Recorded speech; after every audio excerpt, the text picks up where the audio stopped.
अस्सलाम वालेकुम। क्या हाल है जनाब, खैरियत से? आप लोग ठीक हैं? कानून से आ गई हर शहरी का बुनियादी हक है। अब मैं आपको ये बताता हूँ कि दर हकीकत ओवरसीज एम्प्लॉयमेंट प्रमोटर्स जो है एक इदारा, ये हुकूमत के मुकर्रर करदा लोग होते हैं, इनके पास लाइसेंस होते हैं, ये जो एजेंट होते हैं।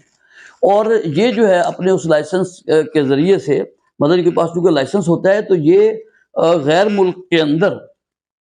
अपना एक उसको कहते हैं लेबर मार्केट के अंदर जो है ना बाकायदा वहाँ से तलाश करते हैं मौके मुलाजमत के। तो वहाँ पर फिर ये जब तलाश कर लेते हैं, वहाँ पर कोई मिल हो, फैक्ट्री हो, इंडस्ट्री हो, किसी को बंदों की ज़रूरत है वहाँ पर, तो ये जो हमारे ओवरसीज एम्प्लॉयमेंट प्रमोटर्स हैं, ये बाकायदा उनके साथ फिर बाहर जो है उसके साथ एक एग्रीमेंट भी करते हैं, और उसकी जो डिमांड, उसको जितने बंदे चाहिए होते हैं, और इनका जो मुआहदा भी होता है तहरीरी तौर पे, और वो डिमांड जब पाकिस्तान में आ जाती है मुआहदा भी, तो फिर ये एम्प्लॉयमेंट ओवरसीज एम्प्लॉयमेंट प्रोमोटर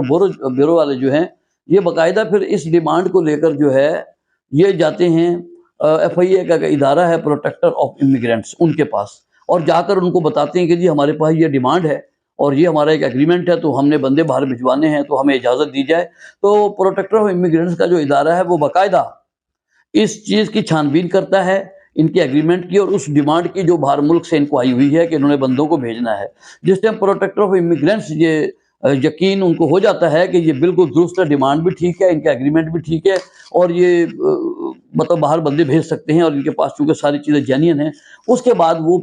अब इनको ओवरसीज एम्प्लॉयमेंट प्रोमोटर्स को जो है, जो एजेंट होते हैं हुकूमत के, मतलब जिनको इख्तियार दिया वो होता है, लाइसेंस होल्डर होते हैं, इनको वो इख्तियार दे देते हैं कि ठीक है जी आप बंदे जो है ना भर्ती कर लें। उसके बाद जब ये बंदों को भर्ती कर लेते हैं, बंदों को भर्ती करने के बाद और उनका वीज़ा लगने के बाद, फिर ये उन लोगों को लेकर बाकायदा, ये जो ओवरसीज एम्प्लॉयमेंट प्रोमोटर ब्यूरो वाले जो हैं, ये बाकायदा फिर बंदे को लेकर साथ प्रोटेक्टर ऑफ इमिग्रेंट्स के ऑफिस में जाते हैं। वहाँ पर बाकायदा प्रोटेक्टर ऑफ इमिग्रेंट्स जो उस मुआहदे को भी देखता है कि जो कि हमारे ओवरसीज एम्प्लॉयमेंट प्रोमोटर ने उस नौजवान के साथ किया होता है जिसको बाहर भेजना है। जब वो तस्दीक कर लेते हैं कि एग्रीमेंट भी ठीक है, मराहत भी ठीक है, सब चीज़ों की तस्दीक करने के बाद जो है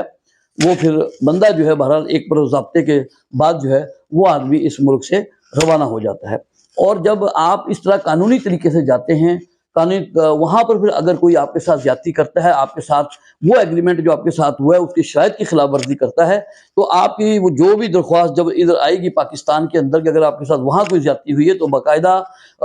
जो हमारे प्रोटेक्टर ऑफ इमिग्रेंट्स वाले हैं वो बाकायदा इस एजेंट को बुलाकर उसकी सर्जिश भी करेंगे, पूछेंगे ये इसके ऊपर मुआहदे में अमल दरामद क्यों नहीं हो रहा। इस तरह मतलब आपको पूरा मुकम्मल तहफ़्फ़ुज़ होगा जो लोग इस तरह कानूनी तरीके से जाते हैं। लेकिन एजेंटों के ज़रिए से जाते हैं, वो अपनी जमा पूंजी भी लुटवा बैठते हैं और उनके हाथ भी कुछ नहीं आता, और वो जाली एजेंट जो हैं वो बहरहाल इस ज़मानों से इस तरह लूट रहे हैं लोगों को और नुकसान पहुँचा रहे हैं। लिहाजा ये मैंने एक मशवरा दिया है कि आप दरख्वास्त दें डॉक्टर FIA को, इंशाअल्लाह आपकी दादरसी भी हो जाएगी, आपके पैसे मिल जाएंगे। अस्सलाम वालेकुम।